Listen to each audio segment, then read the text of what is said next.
Hello, welcome back to Tong Hacks channel. So today I want to share the tutorial how to create Google Sheet by iOS. So before you create Google Sheet, make sure that your phone already have this Sheet application.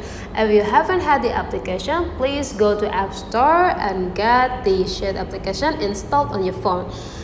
After you have your application, just simply click the application, and now we already arrived on the first page. If we want to create the documents or if we want to create the Google Sheet, just simply click the plus button on the below corner on the right side.